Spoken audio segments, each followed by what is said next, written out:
केंद्रीय कैबिनेट सचिव की वीसी हुई है। ऑक्सीजन की कमी को लेकर केंद्र ने राज्य के सामने अब मांग स्वीकार कर ली है। तो केंद्र ने राज्य की मांग स्वीकार की है। ऑक्सीजन की कमी को लेकर चिकित्सा सचिव सिद्धार्थ महाजन भी मौजूद रहे। कहा, केंद्र से जो हमने ऑक्सीजन की आपूर्ति को लेकर मांग की थी वो अब स्वीकार कर ली गई है।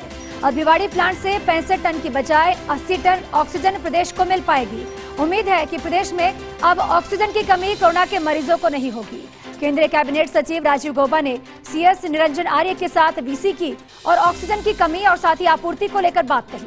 तो ये बड़ी सुखद खबर है। जिस तरह से प्रदेश में ही नहीं देश में भी कोरोना का कहर लगातार देखने को मिल रहा है और ऐसे में ये बड़ी सुखद खबर कि अब भिवाड़ी प्लांट से 65 टन की बजाय 80 टन ऑक्सीजन प्रदेश को मिल पाएगी, जिससे निश्चित तौर पर जो कोरोना के मरीज है उन्हें ऑक्सीजन की कमी नहीं होगी। तो प्रदेश की मांग अब केंद्र ने स्वीकार कर ली है। एक तरह से कोरोना काल में यह सुखद खबर सुनकर कोरोना के मरीजों को अवश्य ही राहत मिलेगी, क्योंकि ऑक्सीजन की भारी कमी है और इसी के चलते ये फैसला करने के बाद निश्चित तौर पर उससे राहत मिल पाएगी, उससे निजात मिल पाएगी। केंद्रीय कैबिनेट की सचिव की वीसी हुई और ऑक्सीजन की कमी को लेकर केंद्र ने राज्य की मांग स्वीकार कर ली। चिकित्सा सचिव सिद्धार्थ महाजन मौजूद रहे और कहा कि केंद्र से जो हमने ऑक्सीजन की आपूर्ति को लेकर मांग की थी उसे केंद्र ने अब स्वीकार कर लिया। अब भिवाड़ी प्लांट से 65 टन की बजाय 80 टन ऑक्सीजन उपलब्ध हो पाएगी और उम्मीद करते हैं कि प्रदेश में ऑक्सीजन की कमी अब नहीं होगी। केंद्रीय कैबिनेट सचिव राजीव गौबा ने सीएस निरंजन आर्य के साथ वीसी की और ऑक्सीजन की कमी और साथ ही आपूर्ति को लेकर बात कही। और सहयोगी ऋतुराज मेरे साथ जुड़ चुके हैं। ऋतुराज, देखिए, जिस तरह से कोरोना काल में सबसे ज्यादा अगर कोरोना के मरीजों को इस वक्त अगर कोई रामबाण मिला है तो वो है कि ऑक्सीजन मिल जाना। तो ऑक्सीजन की कमी थी और केंद्र ने इसे स्वीकार कर लिया।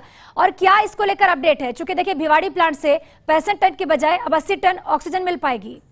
देखिए 65 टन के बजाय अब 80 टन मिल पाएगा और आपूर्ति के लिए रजामंदी हो गई है। जो तरह से एमपी को जो जा रही थी उसमें अब आपूर्ति में कमी होगी और राजस्थान को ये 80 टन ऑक्सीजन से की आपूर्ति पर सहमत हो गया है केंद्र। और यह केंद्रीय कैबिनेट सचिव राजीव गौबा की वीसी में भी ये तथ्य उभर कर सामने आया। और इसके बाद जब सिद्धार्थ महाजन से हमने बात की तब उन्होंने अनौपचारिक बातचीत में ये कहा कि अब उम्मीद की जा रही है कि राजस्थान की पूरी जो मांग है वो पूर्ति हो जाएगी और कोई कमी ऑक्सीजन के लेवल पर आने नहीं दिया जाएगा। तो ये पूरी बातचीत हुई है। ऑक्सीजन की कमी को लेकर फीडबैक लिया, अन्य राज्यों से फीडबैक लिया है और जो राजस्थान की मांग है उसको पूर्ति करने की बात यहाँ पर की गई है।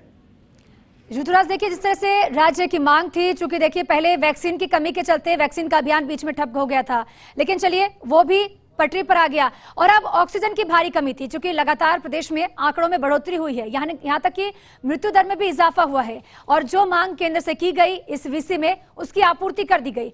अब क्या लगता है प्रदेश में क्या हालात हो गए, किस स्तर पर भिवाड़ी प्लांट से 80 टन की जो ऑक्सीजन है उसका प्रदेश में उसका सप्लाई होगी?